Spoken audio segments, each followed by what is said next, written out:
안녕하세요. 패스터리밋입니다. 오늘은 공부 장소의 장단점에 대해서 이야기해 보려고 합니다. 우선 소개할 공부 장소는요. 첫 번째로 집공, 두 번째로는 독서실, 세 번째로는 도서관, 네 번째로는 카페입니다. 제가 경험해 본 것을 기반으로 말씀드릴 텐데요. 잘 참고하시고 꼭 도움이 되셨으면 합니다. 첫 번째로 집공의 장단점을 알아보겠습니다. 참고로 저는 자취를 하였고요. 집공 경력이 약 2년 5개월 정도 됩니다. 제 공시 생활의 거의 대부분이라고 말할 수 있는데요. 그러면 저는 자취생 기준으로 일단 먼저 말씀을 드리겠습니다. 첫 번째 장점으로는 편한 복장과 편한 자세입니다. 아무래도 집에서 공부를 하는 것이기 때문에 남들 신경 쓰지 않고 내가 편한 옷을 입고 내가 편한 자세로 공부를 할 수 있다는 게 우선 집공의 가장 큰 장점인 것 같습니다. 그래서 저는 거의 잠옷을 입고 그대로 공부를 했던 것 같은데요. 그 정도로 편했고 자세도 제 마음대로 남들 의식하지 않고 편하게 공부했던 것 같습니다. 두 번째 장점으로는 소음 방해가 없다는 점입니다. 아무래도 다른 사람들이 없기 때문에 어떤 그런 독서실의 빌런 같은 사람들이 없고 그래서 신경 쓸 일이 별로 없었던 것 같아요. 저만 있으니까 다른 사람의 소음을 신경 쓸 일이 없었고 중요한 건 저도 소리내서 공부할 수 있다는 점이 좋았습니다. 읽으면서 공부를 하거나 무언가를 외울 때도 소리내서 자유롭게 할 수 있기 때문에 그런 점은 좀 편했던 것 같습니다. 집공의 단점으로는 아무래도 공부 공간과 생활 공간이 한 곳에 있기 때문에 구분이 잘 되지 않는 것 같습니다. 그래서 공부하다가도 조금 피곤하다 싶으면 소파에 가서 눕기도 하고 아니면 뭐 정말 조금만 자야지 해놓고 침대에서 잠을 잔다면 1시간 이상은 기본으로 푹 자게 되니까 그런 것들이 조금 단점인 것 같습니다. 그리고 혼자 공부하기 때문에 조금 나태해질 수 있다는 점이 단점인 것 같습니다. 아무래도 같이 공부하는 사람들이 없다 보니까 조금만 쉬고 해야지, 이거 조금만 보고 해야지, 폰도 쉽게 볼 수 있고 딴짓을 하기가 굉장히 쉬워요. 그래서 혼자 있기 때문에 쉽게 나태해지는 그런 게 단점인 것 같고 저처럼 자취생인 경우에는 우선 비용이 많이 든다는 점이 단점인 것 같습니다. 월세도 내야 되고 생활비도 들고 이래저래 짜잘짜잘하게 드는 돈이 굉장히 많아요. 그래서 그런 게 조금 부담이 되는 것 같습니다. 그리고 빨래나 설거지, 청소, 밥 이런 거를 스스로 다 해야 하기 때문에 집안일 하는데 시간이 좀 많이 뺏기는 것 같아요.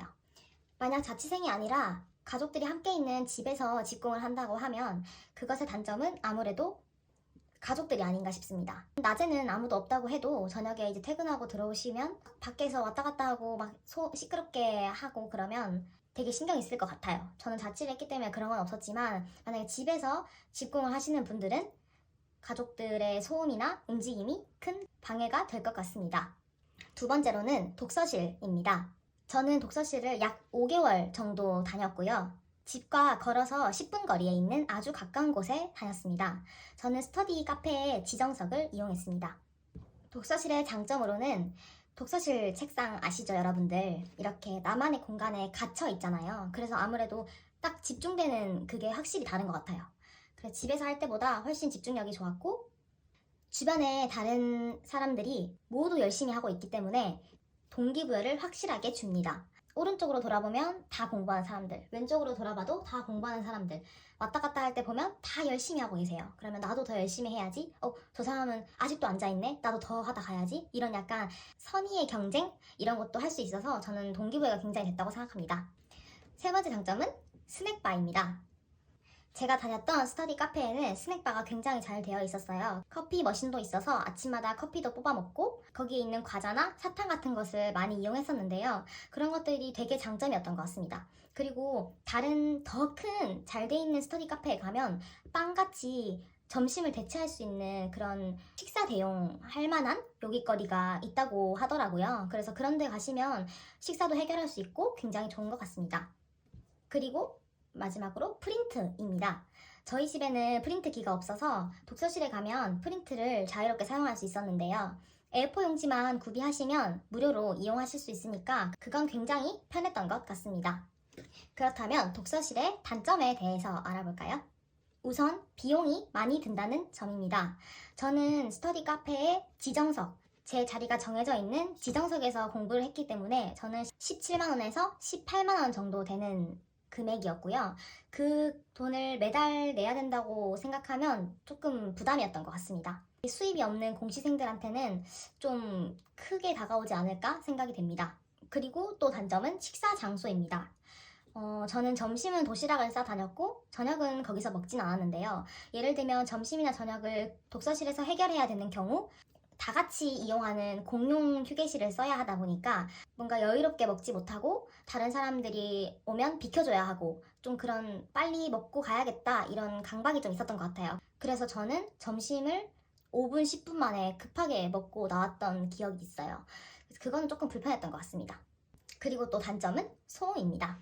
아무래도 여러 사람들이 다 같이 공부하는 공간이다 보니까 다른 사람들의 조그만한 소음에도 솔직히 신경이 많이 쓰여요. 전체적으로 조용하다 보니까 막 이렇게 펜 이렇게 놓는 소리도 솔직히 조금 거슬릴 때도 있었고 기침을 너무 많이 한다든지 아니면 휴대폰 벨이 울린다든지 약간 그런 작은 것에도 솔직히 다들 예민하거든요. 그래서 막 어떤 분은 막 쪽지에 시끄럽다고 적어서 막 붙이시는 분들도 있고 하시더라고요.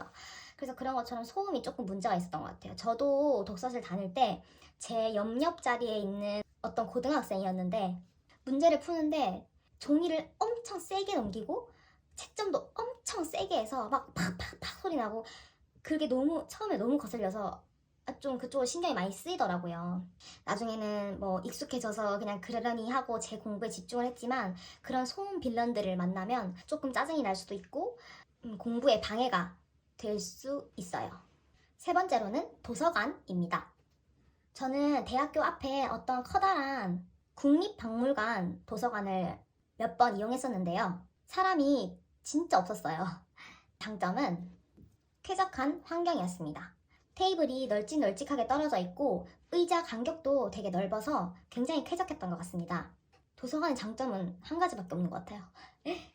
도서관의 단점은 아무래도 도서관이라는 게 오픈된 공간이다 보니까 사람들이 왔다 갔다 하는 움직임이나 그런 소음들이 조금 신경이 쓰일 수도 있을 것 같습니다. 그리고 지정석이 아니기 때문에 제 책이나 짐들을 매일 가지고 왔다 갔다 해야 했기 때문에 너무 무겁고 불편했습니다. 공시책은 굉장히 많잖아요. 근데 그거를 다 들고 갈 수 없으니까 그날 공부해야 하는 몇 과목 딱 정해서 들고 가야 했기 때문에 공부를 많이 못했던 것 같아요. 그리고 주말이나 공휴일에는 문을 열지 않기 때문에 이용할 수가 없고 그리고 평소에도 문을 일찍 닫는다는 점이 단점인 것 같습니다. 네 번째로는 카페입니다. 저는 스타벅스나 엔젤리너스 같은 카페에서 가끔씩 공부를 해보았는데요. 장점은 뭔가 공부하는 기분이 든다는 것입니다. 왠지 카페에서 공부하면 기분이 좋고 뭔가 내가 카페에서 공부를 하고 있구나 약간 좀 그런 업된 기분이 드는 것 같아요. 그래서 막 괜히 기분 좋게 공부를 할 수 있는 것 같습니다. 그리고 은은한 백색 소음인데요. 그 사람들이 조금 웅성웅성거리는 그거를 백색 소음이라고 하는데 그거를 들으면서 공부를 하면 더 집중력이 좋아지고 공부가 잘 된다고 하더라고요. 그래서 많은 분들이 유튜브 같은 걸로 백색 소음을 틀어놓고 공부하시는 분도 있다고 하시더라고요. 그래서 카페에 웅성웅성 거리는 그런 소리를 듣는 게 더 공부가 잘 된다고 하시는 분도 계시다고 알고 있습니다. 단점은 커피값이 너무 비싸다는 점입니다. 아무리 자리값을 포함한다고 해도 솔직히 말해서 저희는 돈이 없잖아요, 지금. 그러니까 아무래도 그게 좀 부담으로 다가올 수 있을 것 같습니다. 그리고 직원들 눈치도 좀 보이고 아무래도 자리도 막 그렇게 편하지 않기 때문에 장시간 공부에는 적합하지 않은 장소가 아닌가 싶습니다. 이렇게 4가지 공부 장소에 대해서 장단점을 알아보았는데요. 인간은 적응의 동물이라고 하잖아요. 그래서 한 장소에서 너무 오래 계속 공부를 하다 보면 그곳에 익숙해져서 나태해질 수가 있어요. 그럴 때 나태해졌다고 느꼈을 때 가끔씩 장소를 바꾸어 주는 것을 추천합니다. 저도 집공을 오래 하다가 독서실로 옮겨서 공부를 했을 때 새로운 마음가짐으로 다시 파이팅 있게 공부를 시작할 수 있었던 것 같아요. 저는 개인적으로 그 공부 장소를 바꿨던 그때가 제가 합격할 수 있었던 어떤 그런 터닝 포인트가 아니었나 싶습니다. 여러분도 지금 혹시 조금 지쳐있거나 나태해졌다고 느꼈다면 공부 장소를 한번 바꿔보세요. 아마 큰 도움이 되실 거예요. 또 새로운 마음가짐으로 새로운 장소에서 다시 열심히 해봐야지 하는 의지가 아마 솟아오를 거예요. 그러면 오늘 영상도 시청해주셔서 감사드리고 다음 영상도 많이 기대해주세요. 안녕.